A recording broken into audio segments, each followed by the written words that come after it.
Yo, what's up, y'all? This is Josh back with another video, and welcome to the Keep It Techie channel, where we break down Linux, cybersecurity, tech careers, and sometimes I dabble in a little bit of politics of security when folks start wilding out. Now listen, if you've been watching the headlines, you might have heard about the Signal group chat scandal involving none other than Pete Hegseth, the Secretary of Defense under Trump. Yeah, this man was out here in a Signal chat, supposedly secure, dropping timelines and strike details about real-time U.S. military ops in Yemen. But here's the kicker. One of the people in the chat was not supposed to be in there. It was the editor-in-chief of The Atlantic.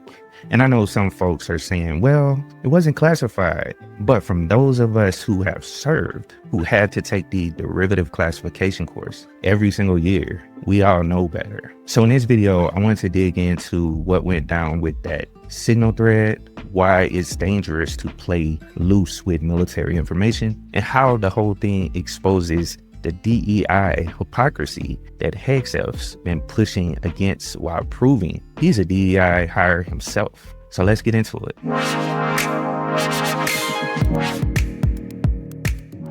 All right, quick summary of the madness. A Signal group chat gets created called Houthi PC Small Group. And inside this chat, top-level folks like Pete Hegseth, National Security Advisor Michael Waltz, and even VP JD Vance. Now, somehow, and I say somehow with air quotes, Jeffrey Goldberg, a journalist, ends up in the group. And he kind of watches in silence as these dudes casually drop messages like, at 12:15 ETA, F-18's launch. Trigger base window starts at 13:45, drones launch. And when I saw this, I was like, yo, this is real-time strike coordination against the Houthi forces. And these guys are in there texting it like it's a fantasy football group. And when Goldberg realized it was legit, he dropped out of the group chat and nobody even noticed he was there. I mean, that's like leaving your server room unlocked with admin access open and being shocked when someone walks in. And instead of owning it, they double down. They say it wasn't classified. It wasn't warplane. Bro, stop playing. Why were those details shared on Signal, and how did you learn that a journalist was privy to the targets, the types of weapons used? I've heard I was characterized.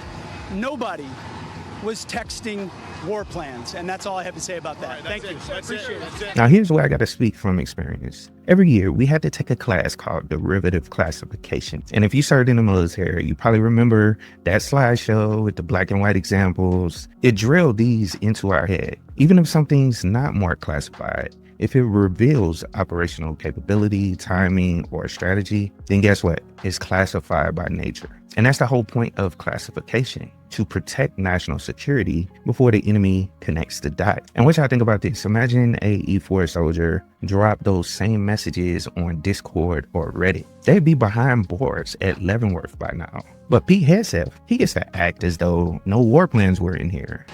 Nobody was texting war plans. Now here's the truth. What got leaked might not have had target coordinates, but it absolutely revealed U.S. strike posture, readiness, and capability windows. And in a conflict zone like Yemen, where we already got boots on the ground and allies in the region, that can lead to real world consequences. I mean, you put lives at risk doing that, period. All right, let me go a little deeper. Now, Pete Hegseth has been loud about dismantling DEI programs across the military. He's been calling out efforts to bring diversity into leadership and training as woke nonsense. We will have the best and brightest in every position possible.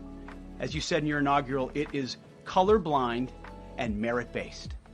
The best leaders possible, whether it's flying Black Hawks and flying airplanes, leading platoons, or in government.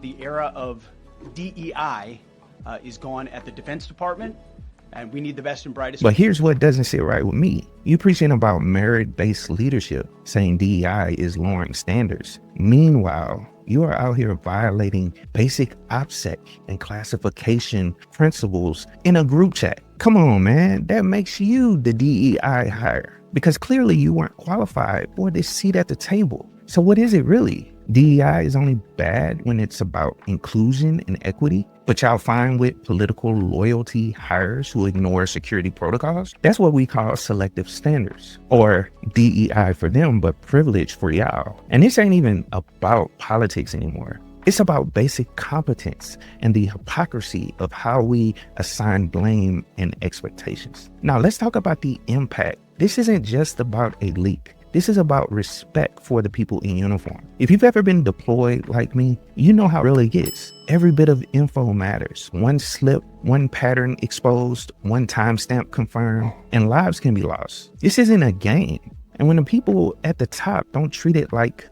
the serious matter that it is, it tells every young person serving today, your safety doesn't matter as much as our politics. And that's dangerous, disrespectful, and disqualifying. So what do we do with all this? I say full accountability. If a junior service member would be punished for this, so should the grad. Hillary Clinton, if there was anyone other than Hillary Clinton, they would be in jail right now. This is a real deal, full-blown national security scandal. And also, they need to set clear lines. Encrypted apps like Signal are not for real-time military coordination. And also, in my opinion, this is the most important part. Stop the hypocrisy. Either we're about standards and security or we're not. You don't get to say DEI is the problem when you're out here fumbling the most basic responsibilities. And for y'all getting into tech or infosec or cyber, learn from this. Encryption doesn't replace protocol. You gotta follow the rules, even if you're the one who writes them. Now, I wanna ask you guys a couple questions. Do you think this was just sloppy or something deeper? Should leaders be immune to consequences or hold the same standards we were held to? And what do y'all think this says about how we judge DEI versus political favoritism? I want to hear from you guys because I got a lot of negative comments when I was just trying to explain DEI on the channel in another video. And I also want to hear from my fellow vets out there, as well as anybody in the tech community that I personally know. I mean, drop it in the comments and let's have a conversation about it. All right, y'all, that's all I got for you today. I know this video was a bit heavier than usual, but I had to speak on it because when leadership gets sloppy with security, we all pay the price. And if this resonates with you, share it with somebody in your circle and make sure you subscribe for more tech, Linux, and real world breakdowns from a veteran who's still in this fight, just in a different uniform. Until next time, it's Josh. Stay safe, stay training, and of course, keep it techy. Yo, what's up, y'all? Listen, if you've been sitting there thinking about making a move, let me tell you, tech is where it's at. I don't care where you coming from, whether you've got a degree, a GED, or just pure hustle. There's room for you in this game. You see, tech is more than just keyboards and code. It's solving problems, creating opportunities, and building the future. You already have what it takes because tech doesn't care where you start. It cares where you're willing to go. You can teach yourself Linux, learn Python, break into cybersecurity, or even launch your own app. And the resources are out here for free. And yes, you heard me, free. Now, yeah, it's gonna take effort. You'll have to grind, but think about this. The time is gonna pass anyway. So why not invest it in a skill that'll change your life? I mean, tech doesn't just pay the bills, it opens doors to freedom, stability, and generational wealth. So stop doubting yourself, start small, stay consistent, and keep building. Because this isn't just a career, it's a movement. And guess what? You belong here. So let's get it, because the future is yours to build. Keep it techy.